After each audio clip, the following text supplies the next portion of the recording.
Good evening, ladies and gentlemen, and welcome to yet another episode of Gridiron Weekly.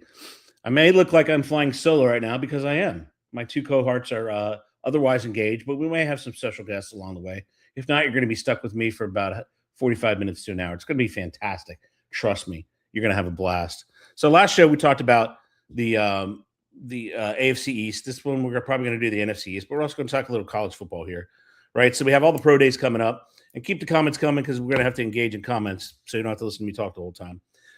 But we have the College Pro Day coming up, and a lot of coaches don't like them because it's more time they have to spend away from the overall team and more time that they have to spend traveling to go and see these players. And also the fact that they're absolutely, completely scripted. And some of the players say they want to do that. You know, throwers don't throw sometimes at the draft or at the combine because they want to showcase players who weren't invited to the combine because it's a finite number that is invited to the combine.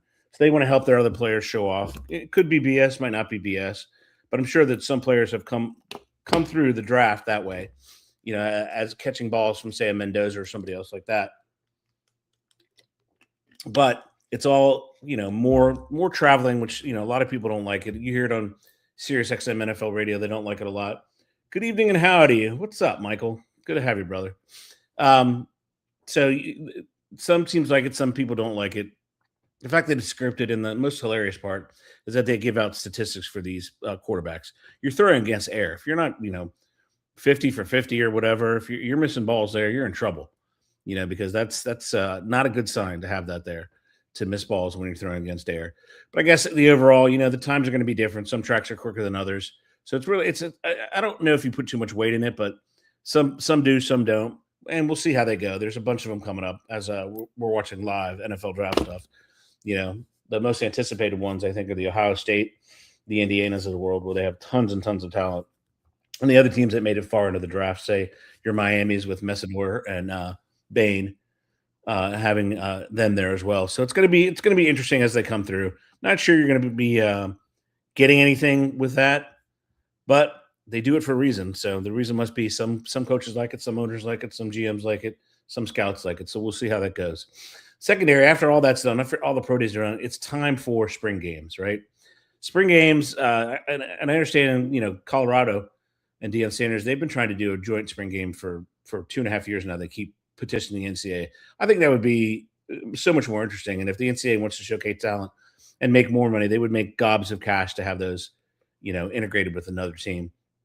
But they're kind of hard to read because if you come out of that, and the score's 50-50 or something obnoxious like that, how can you tell if anybody's good?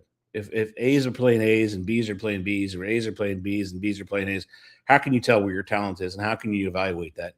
I think they do it more for the practice time and more for those kids that come out of high school that bypass their, that have enough credits to graduate in January, in December, and then they come to the school in January and they start their collegiate career then, because it gives them a leg up insofar as the practice in the spring will lead into the practices in the fall, and that'll give them a chance to understand what college football is like, get used to the speed, get used to the terminology, the coaches, and all the tendencies they have. So I think that's, it's going to be great for those type of organizations, but I don't know if you can tell very much out of it.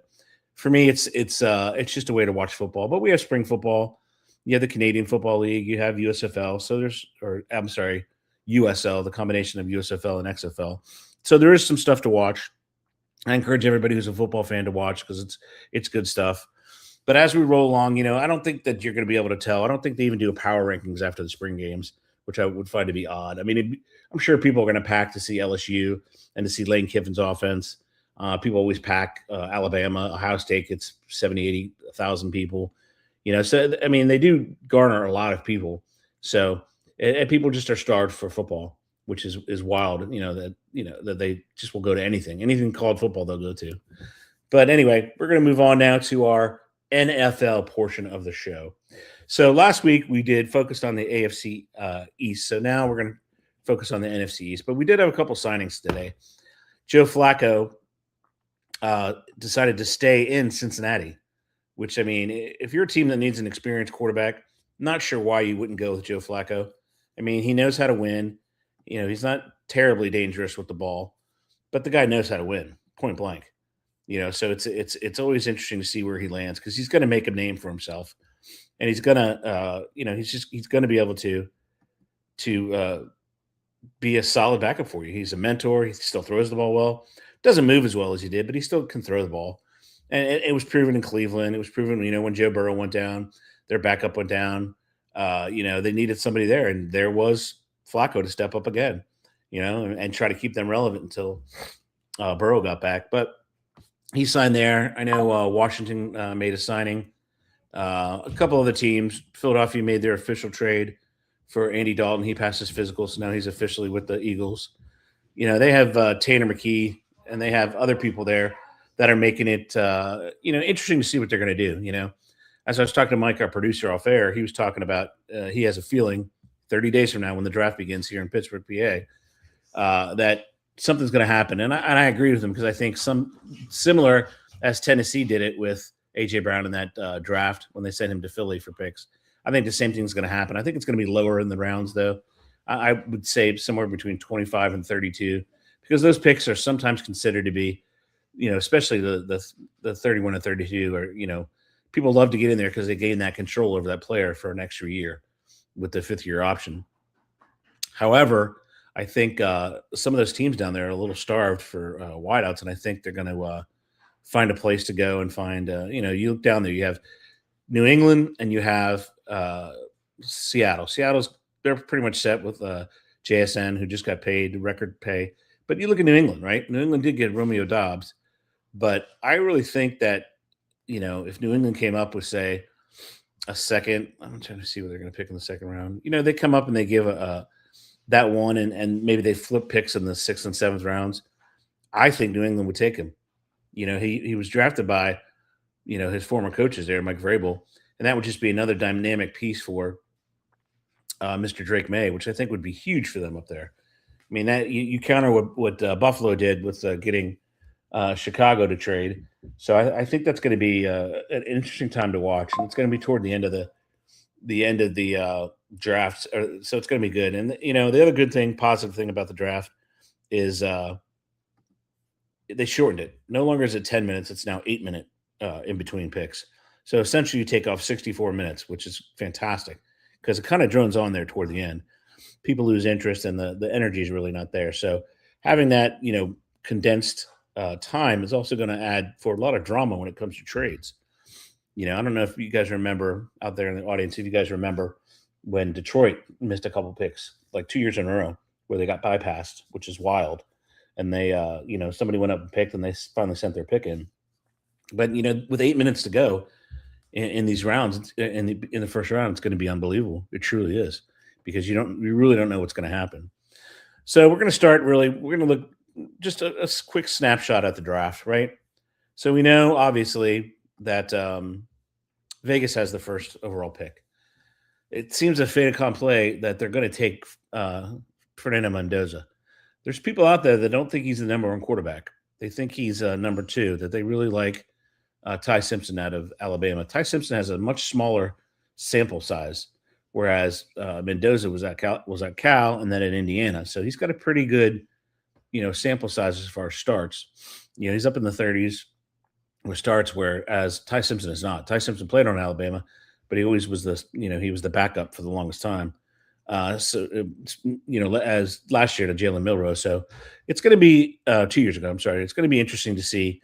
I don't know that the Raiders are going to come off that pick.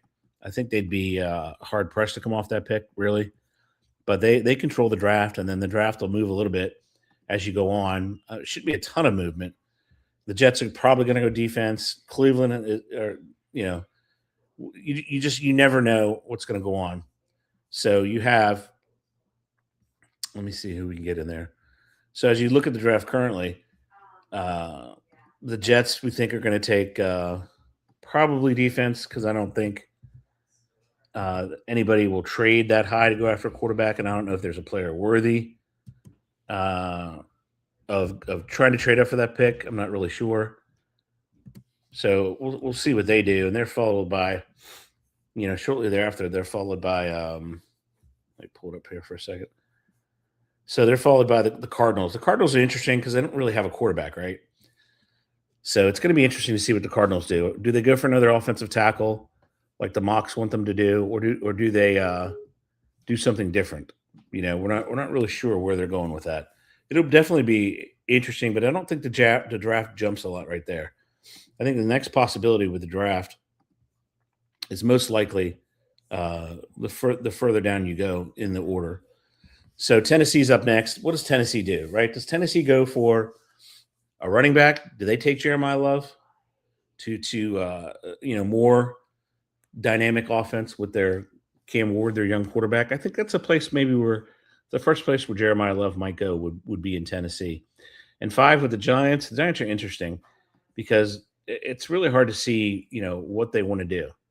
Do they want to be a team centered around their quarterback, or what do they want to do? Honestly, do they want to? You already have Scadaboo's coming off an injury. I'm not sure how long he can last in the NFL with his running style with the concussions, but it'll be interesting. Do the Giants, are they the first one to go? They're going to go defense. They're going to go Sonny Styles, or are they going to take an edge rusher? They're pretty set at the edge with their draft last year, taking the kid out of Penn State. So I think the Giants probably will look to linebacker. I don't think they'll look to trade down. They have a pretty healthy number of picks, but I'd look for them to take Sonny Styles out of Ohio State because it just fits their organization. That's what they need. They've signed. They got Tremaine Edmonds from Chicago. You pair those two together. You already have Sexy Dexy. You have Burns, Carter, and Thibodeau. That's a nice rotation. They might need another piece or two, but they can get that later in the draft. And then you move on to the Cleveland Brownies. The Brownies at 6. So not really sure what the Browns have in mind. I mean, they probably need a quarterback, but they have, they have a couple quarterbacks in there. Brand new coach in Monken from Baltimore. Let's see what the Brownies are going to do. Do they take a trade out of it? Do they take a wide receiver? Do they get one of the best wide receivers in a Cardinal Tate maybe? I don't think their defense is fairly set. They did lose a linebacker, but I think their defense is fairly set. And there's 3 good wideouts there. You have Tyson out of Arizona State. I mean, you have Cardinal Tate out of Ohio State. We know what he did. And then you got the kid from USC who's supposed to be a burner, and Mekhi Lemon. And don't forget, you also have the kid from Texas A&M who's fast. So, in KC Concepcion. Maybe they do that. Maybe they pair him. They go that way. But we're really not sure what they're going to do. And then you get to my team, the team from Washington. This is a pick where I think they can't really go wrong, but they lack picks. So I think this is probably your first trade at number 7. And they always say in the NFL draft, you need a dance partner. And everybody knows that you need a dance partner. But I think with the amount of players on the board at that point, if it falls the way it falls, you have every one of the edge rushers on the board, right? Except for Bailey. So you have Messidor and Bain, and there's a kid out of Texas A&M who's pretty good as well. So do they find a dance partner? Or does somebody want to come up if they're sitting there with Jeremiah Love? Does somebody like the Kansas City want to jump 2 spots and come after him? It's going to be interesting, but I think that's where the draft really, really starts with the trade possibilities. So I think everybody else ahead of Washington is fairly set. Arizona's kind of a wild card, but that's just too high to draft. To draft a quarterback because there's not many in this draft that are worthwhile to be picked that high. There's quarterbacks that can play, but not to be picked that high. After Washington goes, you have the Saints, who surprisingly won, a lot of games. And they need a wideout to go opposite Olave. So do they take a Tyson? Who do they take? Then Kansas City comes up. Kansas City needs offensive line help like there's no tomorrow. Then you have the Bengals. The Bengals need a defense, desperately need a defense. Maybe they go for Mansour Delane. Maybe they go for Caleb Downs if he's there. It'll be interesting. And then you have Miami. Miami needs everything. Miami has decided that they're rebuilding, which is odd because they went out and signed a quarterback in Malik Willis to some pretty good money. So they obviously need everything there. Dallas needs edge rushers. Los Angeles probably looking for a wideout because they settled their defensive back issue. And then you got Baltimore. Baltimore needs offensive linemen. Their center went to the Raiders, and they just need offensive linemen pretty badly. And then you look at the Tampa Bay. Tampa Bay probably needs to shore up their defense. Even though they lost Mike Evans, they still have talent there at wideout with Emeka Buka. I think they're pretty well set there, which is what they should do. But they need help on defense badly. So do they take a Terrell, a McCoy? Terrell is, he's out of Clemson. His brother already plays. AJ Terrell plays for the Ravens. Or do they take a Jeremiah McCoy out of Tennessee? We just don't know. Then you have Detroit. Detroit's going to take an edge rusher, whichever one's left. Maybe Akeem Messidor. but they're taking an edge rusher. They need to. They need to help on that line to take the pressure off of their stud up there. And then you get to Minnesota. Minnesota doesn't know if Harrison Smith is returning or not. They have another guy who's kind of just like Harrison Smith, only younger and much faster, and Dylan Tiedemann out of Oregon. Great pick there for Minnesota if they're able to do it. Then you got Carolina. Carolina needs offensive help. They do.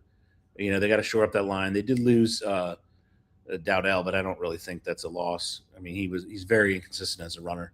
When he's motivated, he runs, but very inconsistent as a runner.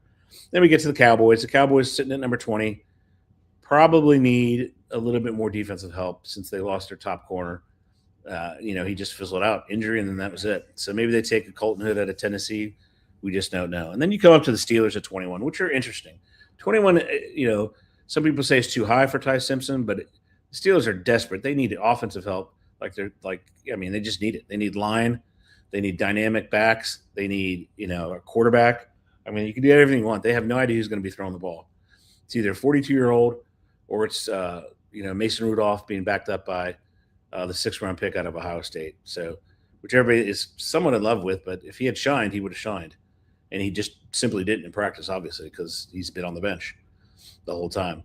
After the Steelers, you come up with the Chargers. Chargers need help on the edge. They do. They're old. So they're going to go defense, in my opinion. And then we come to Philly. Philly is interesting because they lost a lot of players. They really, really did. But I think with Lane Johnson and his age, I think they go offensive line. And maybe it's the kid out of Clemson, Blake Miller, the offensive tackle, but they definitely need help on the line. And then we're back right again. Here we are back again with the Brownies. So depending on what the Brownies do there will have a huge impact. I know that's an obvious statement. It'll have a huge impact on what they do at number 24. If they're able to solidify at number 1 and get a really good player, then you come back and you rebuild their line. Batonia's gone. The couple other they lost. So, maybe they take the kid out of Utah, the massive tackle, and Caleb Lomo. Maybe they take him. We don't know. So then we get to the Bears. The Bears are trying to repeat and trying to win. They're in win-now mode. So the Bears lost their safety, Brisker, to free agency. He went to Pittsburgh. He's a local kid, but he went to Pittsburgh to give them some safety help. So do they go for a safety from Toledo? Big kid, 6'2", really fluid and dynamic. Do they go there, or do they go on offense and pick, another offensive player? Or here's a shout out: is 25 where AJ Brown goes? I know Philly fans will be in love if they get this high of a pick for AJ Brown, but is this where AJ Brown goes? Does he go here and Chicago sends over the 25th pick? Because if you pair him there, with the wideouts they already have and the tight ends they already have, you're looking at a pretty darn good team in Chicago. So maybe that's where he goes. We just don't know yet. Get to Buffalo. Buffalo, their biggest problem is defense. They need linebackers. They need corner safeties. They're old and injured everywhere. So maybe they take a Georgia linebacker, not too difficult to pick from the SEC. They always have speed at the linebacker position. So maybe CJ Allen, he looks like a downhill guy, plays a little violent. So we'll see. Next team up, you get to the Niners, who unbelievably won 12 games, even though their entire team was out with injury. They just had a scab team there. But they need pretty much everything. And maybe this is where you get the edge from A&M. I kept pumping Cassius Howe. A little raw, 6'4", probably 245, 250. Him opposite Bosa. Maybe they signed Bosa's brother. They have a little bit of money. So, we'll see. Bryce Huff, he just quit. He said, that's it, I'm done, and retired. So they need somebody. So that's going to be interesting. And then we come to the Texans. Texans have a world-class defense. I don't think anybody can deny that. The Texans are in trouble on offense. They need a playmaker to do something at wide receiver because they are not healthy at wide receiver. So what do they do? I mean, it's kind of interesting because their quarterback, he's due his fifth-year option, which is due on May 1st. Do they pick that fifth-year option up? I mean, it's going to be costly for a quarterback. Don't know the exact number, but it'll be costly. So then we jump back and we get to Kansas City, who has an extra first-round pick from the Rams for the trade for McDuffie. So here, is this the time now? They just signed Kelsey to that 3-year deal. Mahomes has got the ACL. Is this where they pick up and try to replace him? I mean, there's a dynamic tight end out of Oregon, Kenyon Sadiq, who's excellent. Is this the time? Do they pair him with Kelsey and they play for 2 years together? He learns from Kelsey, and then he carries the torch thereafter. I don't know. I mean, their defense is not the best. Their O-line's not the best. So we'll see. I mean, it might be too rich to take a tight end there. for a team that needs help in the trenches. But again, we'll see. It's going to be hard to pass up Kenyon Sadiq with how much they use the tight end in that system. Up next, we have the Dolphins with their second pick. Again, the Dolphins need everything and anything. If I'm the Dolphins and I'm rebuilding, I'm going from inside out. I'm not worrying about the flash players. I'm not worrying about that. I'm going from inside out. I'm building that defensive line and I'm building that offensive line. You have a quarterback in Malik Willis who's mobile, but that's what I'm looking to do in Miami if I'm truly rebuilding, which it looks like they are. And then we come up and we have New England, right? What does New England do with their defense? That held up well in Seattle, but again, the offense didn't possess the ball enough, so the time of possession was complete. Out of the balance wasn't there at all. So they were on the field way too many times. So is their defense good? I think they are. Do they add an edge rusher, or does AJ Brown go here? Do you send a 31st pick to the Philadelphia Eagles for AJ Brown and maybe swap some 6s and 7s? But that's another possibility. Those two places I think are probably the best places for AJ Brown to look to be traded for number one if people deem him worthy. And then we finish out with the Seattle Seahawks, who lost Reek Woolen to the Eagles. He went there on a 1-year deal. Do they go corner here? Lots of corners left. You have Brandon Cisse out of South Carolina. He looks like he can play. He's he's SEC, so he's got speed. So it'll be interesting to see what Seattle does. I don't think they need wideout help. Their running backs are coming back. Charbonnet will be back, and they have a platoon of running backs that should carry them that way. But that's the first round. It'll be interesting to see. My money on AJ Brown is at 25 and or 31 if he's worthy of a 1. If not, I have no idea where he goes. And then does he just remain sullen and stay in Philly? I don't know. I'm not a Philly fan. We got a question from Michael. Michael, in the draft as a team, do you go for a young kid that can start straight away or someone you can build on and sit him down for the future? That's a great question, Michael. I think it depends on position, right? So if it's quarterback, the problem with quarterback is the maturation process is whack right now. And what I mean by whack is some players come in with lots of starts and they're ready to go. Other players come in with lots of starts and they can't play yet. You have players that come in with few starts, like a Drake May, and he looks like an all-star. He looks like a Pro Bowl player. So it's so hard to judge, especially at that position. Other positions, if you're a loaded team and you're able to draft out of luxury, and you don't have to worry about positional drafts, then you take whoever you can take and you get that quote-unquote best athlete. But I think quarterback, the whole process, the whole maturation process has been butchered. And it's not has anything to do with the coaching. Some of it's coaching, but some of it's players coming in and having success. Look at Ben Roethlisberger, came in and had great success in his first year. And that throws everything off because they look for where's the Ben Roethlisberger.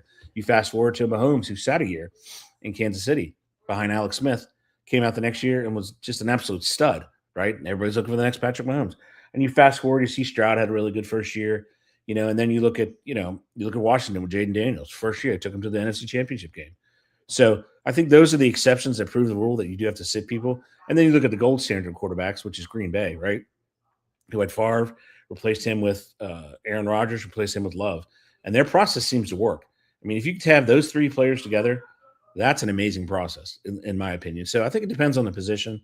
But like you look at Kansas City, if they can get a Kenyon Sadiq and they think they can, afford to take that as opposed to a player in the trenches, then that's perfect for them because they're going to, he's not going to be the number one target, but he's going to learn from, a future Hall of Famer and one of the ultimate pros.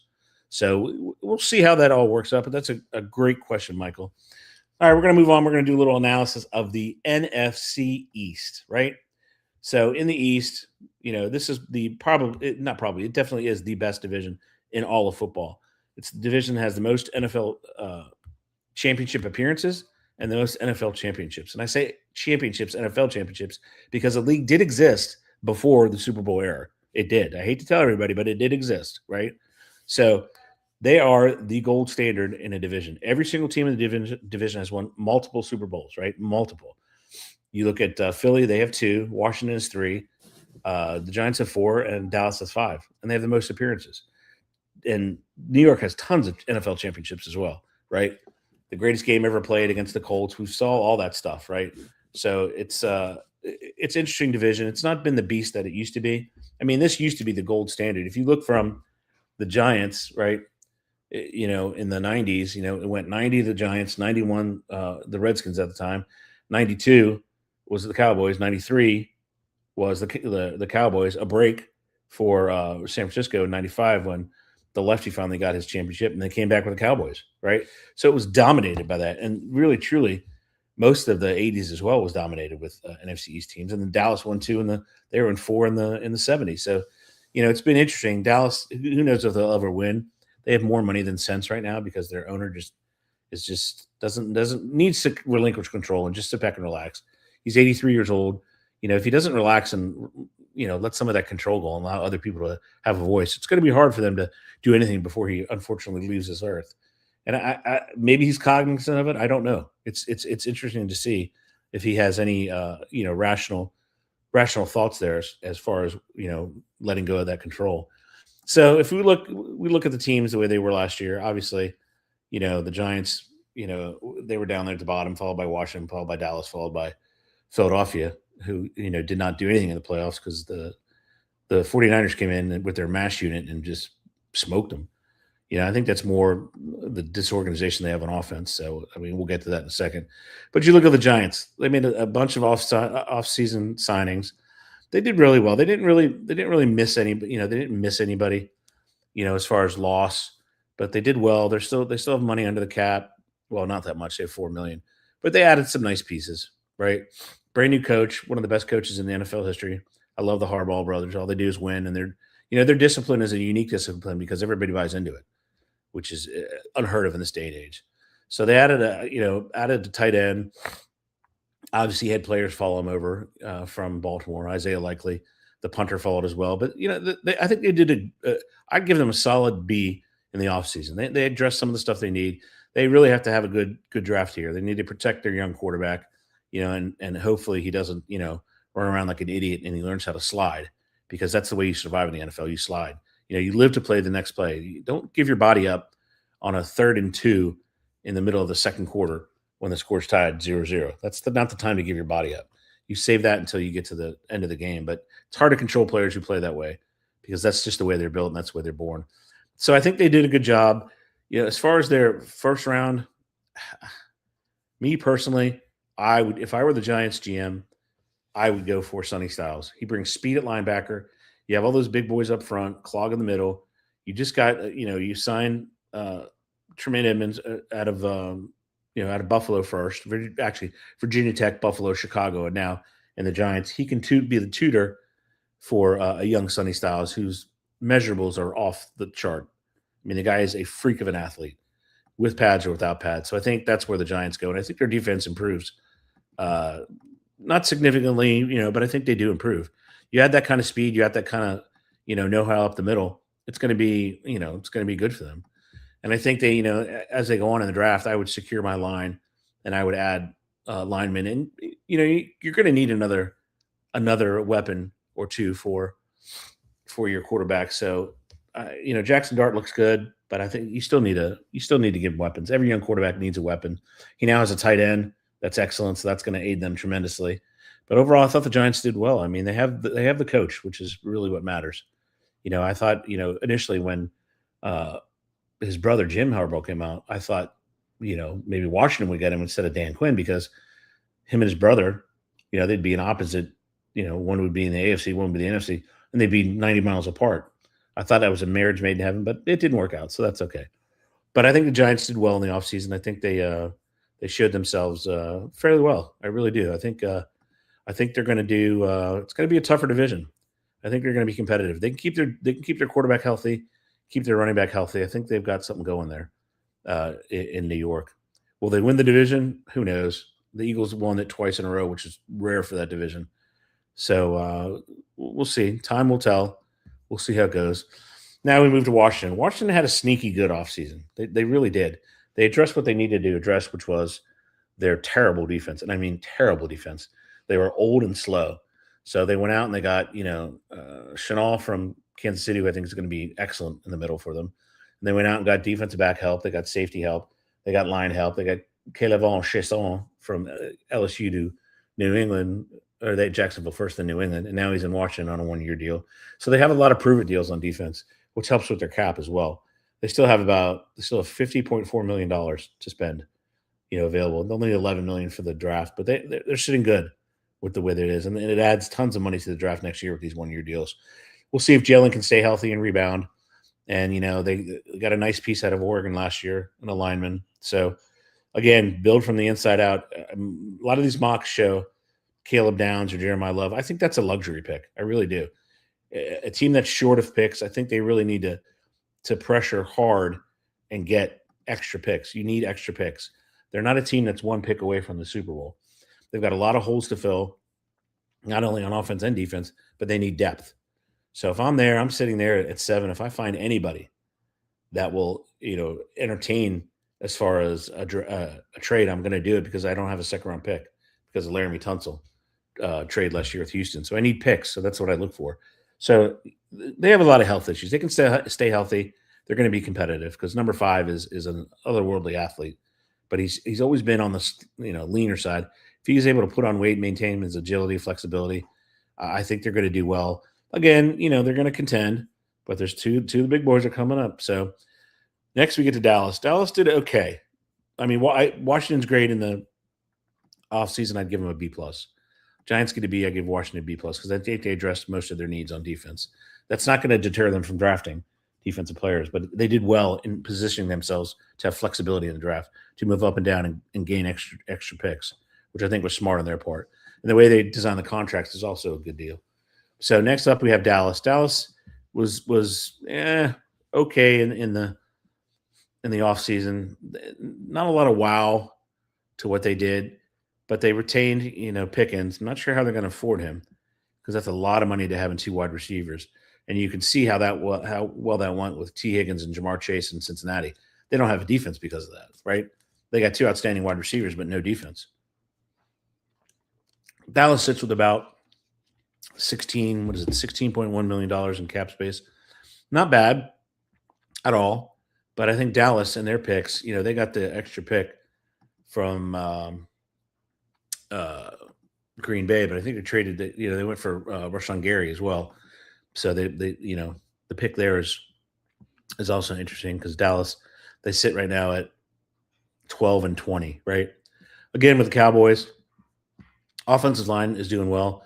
I might look, if I have 12-20, I need a dynamic running back to aid to that offense.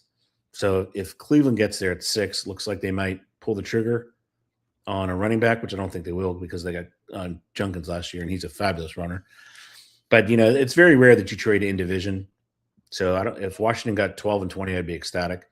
But it's very rare that you trade in division, So Dallas needs a running back. Not a lot of running backs out there. Love is the prime piece. He is the standard right now because his measurables are off the board, and the guy's just a hell of a runner. So if I were Dallas, maybe I try there. Maybe I try Cleveland, see if they want to play. Maybe you get Cleveland's got that extra pick at 24. So I don't know, but Dallas definitely needs a running back because their running backs are subpar. Defensively, they still need depth and help. They upgraded their defensive line a little bit. Once you lost Micah, he's kind of irreplaceable. Not a lot of players are, but he truly, for Dallas, is. He was so dominant on that defense. He made that defense so much better just with the pressure he was able to add. And that's why me as a if I were a general manager, and I believe this as a fan and a pseudo analyst, you have to build from the inside out. If your defensive line is fabulous, you don't have to get the top-notch corners and top-notch linebackers because the time is reduced to pass. It's a timing league. If your quarterback's getting rid of the ball in 2.3 seconds, my rush is getting there in 2.2, that matters, right? That means everybody, is not going to get paid. But if you have that constant pressure, that's what makes your back end so much better, right? The 4 to 5 you put up front, if they're dominant, that makes the 6 or 7 you drop so much easier because they don't have to cover for that long. And conversely, on offense, their quarterback's up there. He's 34, 33, 34. He had a major injury with his hamstring tear. So they have to be able to protect him as well. He's mobile to a point, but he does have he does get into that turnover-itis a little bit, and they always come out at the complete wrong times. He'll be perfect. And that one throw where you can't make a mistake, Dak comes up and makes that mistake. Got a little turmoil also in his personal life, so we'll see if that matters at all. But Dallas, I give them a C+ in their offseason, and I think that they really should take those picks and build from the inside out. That's the only way you're going to get better. There's a bunch of rush ends out there. There's a bunch of D tackles out there. There's big road grading, beef-eating, defensive tackles. So I think they're going to be well set if they do that. Still, what did Michael said? Still not sure with Dak and the boys. Yeah, that's true. You're absolutely right, Michael. Neither am I, because of his age and because of the way they run things there. I'd be shocked if. Well, I wouldn't be shocked, but I mean, eventually they're going to have to replace him too. He's coming on. He's going to be 34 this year. It's unbelievable what he is. So they're going to have that to deal with. So maybe in the later rounds, they look for, maybe a Cade Klubnik from Clemson, who I still think knows how to play quarterback. And the other guys Simpson and Nussmeier are really good athletes. So is Cade Klubnik, but Nussmeier can really throw. Simpson can really throw. Cade needs to work on his throwing, but he is a hell of an athlete. I mean, he truly is, watching him play in the ACC over the years. So I think there's some sneaky good quarterback pickups down there. Maybe you get a Beck, who showed what he can do in the SEC and the ACC. So, maybe you get something like that. But Dallas is going to have to replace Dak here shortly. Trey Lance was the backup, and he went to San Diego, and he re-upped with them. So it'll be again interesting. And then we come to the team that won the division with the most turmoil I've ever seen on a team that wins is the Eagles. They are the most dysfunctional family I think I've ever seen. And I know Mike, the producer, he's a fan, but man, are they just dysfunctional. They truly put the fun back in dysfunctional. They had a lot. They lost a lot. Yeah. I heard you talking about my Birds. I got to come in and agree. Come on, buddy. Yeah, they are they put the D in dysfunctional. But you know what? The one thing you got to give Howie Roseman credit, man. They find a way to kind of glue that together. We kind of had he lost a lot on defense this year in free agency. Yeah, but you know what though? There's guys that are waiting right behind them to really kind of take their place. I mean, I love Nakobe Dean. I thought Nakobe Dean had a great season last year. But you know what? Nakobe Dean can't stay healthy. Yep. His 4 years here,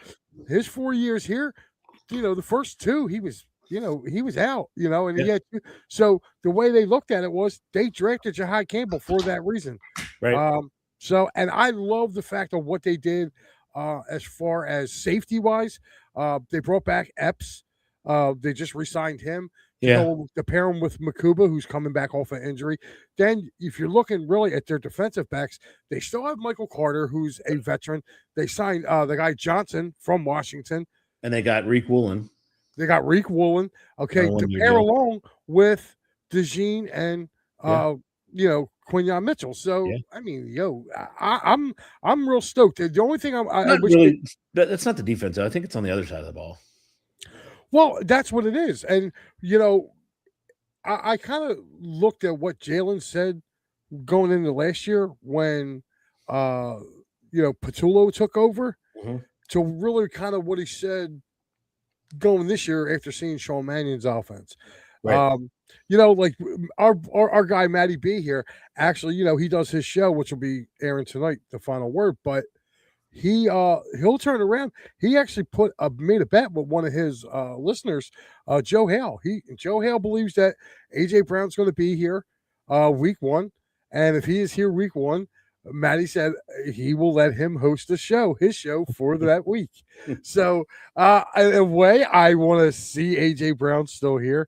What do you think about 25 to the Bears and 31 to the Patriots? There's a dark horse in this. And, the Rams. The Rams are a dark horse. They were one of the teams that were really, really interested in A.J. Brown. They just got Puka and Devontae Adams, I know. Well, Devontae Adams was actually a part of that trade. Right. It was Devontae Adams coming back to the Eagles right. For A.J. Brown. They just couldn't get the picks right. But, I don't see a fit in Chicago. Why not? I don't. I think he's their best receiver right off the bat. Well, yeah, he would be, but you know what? DJ Moore was their best receiver too, and they literally turned it over to. They got Roma Dunze, and they got Dunze, and then they got the other kid, the Luther. Yeah. Oh, Luther Burton's good out of Luther Burton, right? Yeah. So good. I think they're going to kind of go with them guys. And kind of bring them all three along together. They got a taste in the postseason. There's no better pick on the 25th pick than picking A.J. Brown. Are you kidding me? Him, Roma Dunze, the tight end, and Luther Burton in the slot. Holy Lord! Yeah. Oh yeah. Listen, that would be crazy. It really would be. Now that Caleb knows how to throw the football again, that would just be nasty. Nasty. It would. I mean, it makes sense. I think it makes sense for both of those teams. Yeah. If you really look at it, because it definitely New England definitely leads the number one now. Right. They're letting go of Stephon Diggs. Yeah. He's going to end up somewhere else. Which, by the way, I'm hearing he may end up in Dallas, or not Dallas. Where'd his brother go? He's out of a job right now. I thought he signed. I thought he hooked on somewhere. Briefly, but he's out of a job right now. No, I know he was. Yeah, but he went anyway. to Green Bay, I thought. Well, he went there on the trade, but he was also a free agent at the end of the year. Yeah, so he hasn't been signed yet. Oh, I thought he was, but they were talking about him and his brother linking up and playing somewhere. But again, I'm interested to see now. With the Birds, I made a suggestion to Al on our show on Sunday morning that I said to Al, I said, I would take those picks from the AJ Brown trade. Okay. And here's the thing. I think they can get more for him. A lot of reports were that it was a first and a third. Well, you just saw Jalen Waddle go to the Broncos for a first, a third, and a fourth. So if you're able to get younger, Yeah, but AJ Brown's better. So he's the more proven commodity in my eyes. So I mean, he definitely is. Like Jalen Waddle's probably top 15. AJ Brown's top 7 in the league. So, I mean, if you're going to offload one of the top 7 wide receivers, you should get that. Anyway, I said what they should do is take those picks. Also, Tanner McKee is probably going to get traded. You don't go out and make a trade for Andy Dalton. Right. If you're not going to trade Tanner McKee, only because they're not bringing Andy Dalton here to be the third string. Nope. Dalton's not coming here to run that. And they already lost the hell was the kid's name? The old North Carolina quarterback, Sam Howell. Yeah, Sam Howell. He was our He was our number 3. He left. Yep. So with him leaving, like I said, I think Tanner McKee's probably going to be leaving, and I would like to see them take all those draft picks and make a call to the Minnesota Vikings and offer that for Justin Jefferson. They would never do that. They've got Kyler Murray coming to town. Oh, they got Carson Wentz coming back to town too. They still don't have a quarterback. I don't know. Kyler, the way I look at it, you got 4 rehab centers in the country for quarterbacks. You got LA, you've got Green Bay, you've got San Francisco, and you got Minnesota. So he's out of rehab. If Kyler Murray is not rehab there, his career's over. But I think he's going to be electric on that turf, man. I really do. I look for them to be a dark horse to go forward because their defense is solid. If he can do anything, because I don't know what they saw in McCarthy. What did you think they saw in him? I'm still wondering about that pick. I watch Big Ten football, man. I know. Yeah, that's what I'm saying. Big Ten. When I seen they picked him, I was like, did they see something I didn't? Because the game against Penn State where he literally couldn't throw the ball and they ran it 7,000 times. Yeah, exactly. And I don't know. I never understood that, but again, that's their issue. I'm just hoping the Birds make that trade for their defensive end, Gennard, because that's looking more and more real possible as the reports I'm seeing out of here. Yeah, but the Eagles need that firepower. They do. But all right, man, I just had to pop on and talk this over with you because of what we're hearing here in Philly about what they might do. Also, that Kenyon Sadiq, do not rule out the Birds taking him either with the 23rd pick. Goddard just signed. What's that? I know he did, but it's only a 1-year deal. It's only a 1-year deal. So they only pushed it. They kind of kicked the can down a little bit. So don't be surprised if they do. I think if it's not him, they're in love with the offensive lineman from Penn State. I cannot pronounce his name. Igawala, I think it was, or something. Guard. Yes, they're in love with him. So I think it's either going to be either Sadiq, the kid from Penn State, or you can type in the kid Proctor from Alabama. I think it's going to be one of those 3 that go. Well, I mean, you have to with Lane Johnson's age. You just have to. Listen, I think we have a guy on the team now, Kid Hinton, who played out of Michigan. Yeah, I remember him. He hurt his back last year, so that's why he was kind of shelved for the year. But I really like his measurables, man. He's like 6'7", 330, and he's quick, and he's really good. Not only good at pass defense, he's also really good at run blocking. So I just hope he can stay healthy. If he can stay healthy, you might already have Lane Johnson the reason I'm kind of more wanting the kid from Penn State to guard is Landon Dickerson kind of took his contract and moved up. I think he's going to give 2 more years and then bow out.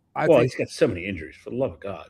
Yeah, well, he came banged up. So, Yeah. I mean, for him, but yeah, you're going to have to start looking for him. And I'm not sold on Tyler Steen either. No, I don't like Tyler Steen at all. So here's a big question for you: Who do you think takes the division? I'm not sold on the Cowboys. I'm sold on. I think Harbaugh, and I think if Jaden Daniels goes back to what he was, I think those going to be. I think Cowboys might finish last. I'm in agreement with you. I am in agreement with you. I mean, granted, the Cowboys got a great offense, but I will say this: they did take the Eagles' defensive back coach, Christian Parker. That's their new defensive coordinator. Right. So I think you may see some. I think you might see them get better, but I think they just lost too much. They're going to have to really, really get in there and draft some people. They're going to have to draft edges because they got some good defensive tackles. I mean, they got Quentin what's his name? Quentin Williams from the Jets last year, and then they also got Kenny Clark. Yeah. So I mean, they still have those 2 guys. They just got to get people on the outskirts. Yeah. You might see them probably try to bring back a guy like Clowney. Yeah, on a 1-year deal. On a 1-year deal. And Dante Fowler, if he's available, I know he likes to bounce back and forth. He loves to do that. Yeah. So, I mean, you may see them try to sign those type of guys, but I think you're right, though, on that, Ed. I do. I think the Cowboys finished last. Believe it or not, I think there's a really good battle for second place in the division between Washington and New York. I still think the Eagles are the class of the division. I think they got the better. The only thing wrong with the Eagles is the offense. And if they can get that offense fixed, man. Yeah. And I like the sneaky – this was a sneaky signing by Howie Roseman, too, getting Dameon Pierce. Yeah. I think that's a real sneaky signing because now you're looking at a backfield really with, Barkley, Tank Bigsby, Dameon Pierce, along with Will Shipley. Right. I just think they're dysfunctional. He doesn't like to throw the ball that for whatever reason. I don't know why. I don't know if it's the quarterback or if it was what. Well, Devontae Smith is not. I mean, the kid still weighs 105 pounds. He never really put on weight. He's not the bad boy though. But he's not the biggest. I mean, he's not running those routes across the middle because he's going to get his clock cleaned. I just think that AJ Brown just doesn't work on the team anymore. You got to get. I mean, if they got Kenyon Sadiq and you ran a 2 tight end offense, it doesn't matter if you put the other wide out. Right, the way this Sean Mannion offense is supposed to be, it's supposed to be a West Coast under center. So why not throw another tight end in there? That's why, if you're really looking, I kind of think it's either going to be the kid from Penn State or it's either going to be Proctor from Alabama, the kid from Penn State, or Sadiq. It's going to be one of those 3, unless they get blown off by if you get the 25th, if you get the 25th and 31st pick, you're trading Brown. There's no doubt about it, right? Oh, I would hope so, but I think that $40 million cap hit is what's holding them back from trading them. If it's before maybe they can turn it into a signing bonus and spread it out for dead cap. If they could, they would have done that already. Well, they don't know if they're going to keep him. Right. So if you go to a team and say, we'll eat, if you're the Eagles, we'll eat, say, $10 million of it because they can just make that a bonus and just, Right. Well, I mean, like I said, there was the show The Speakeasy. Yeah. They were talking about him, and he was just kind of like, "Hey, man, can't y'all just talk about somebody else for right now?" Well, it's the reason why you can't win. There's something going on there.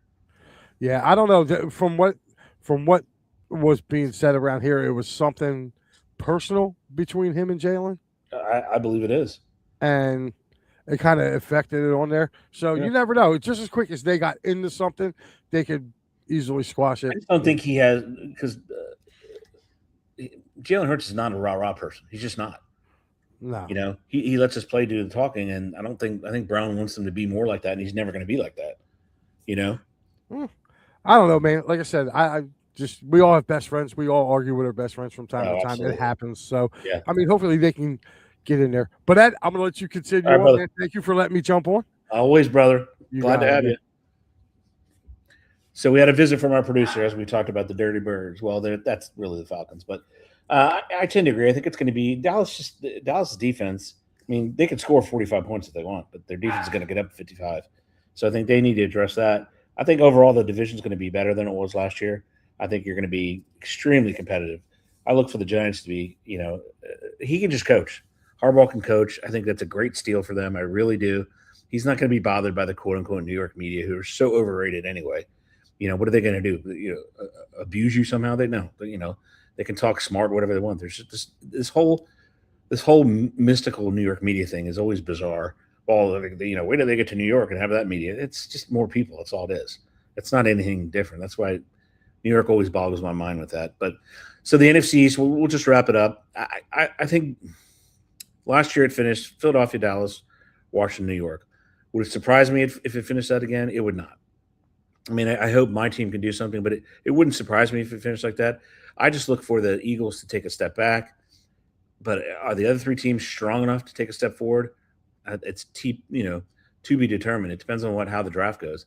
If the Cowboys are able to get a Jeremiah Love, that offense is going to be, because they'll be able to control the ball, right?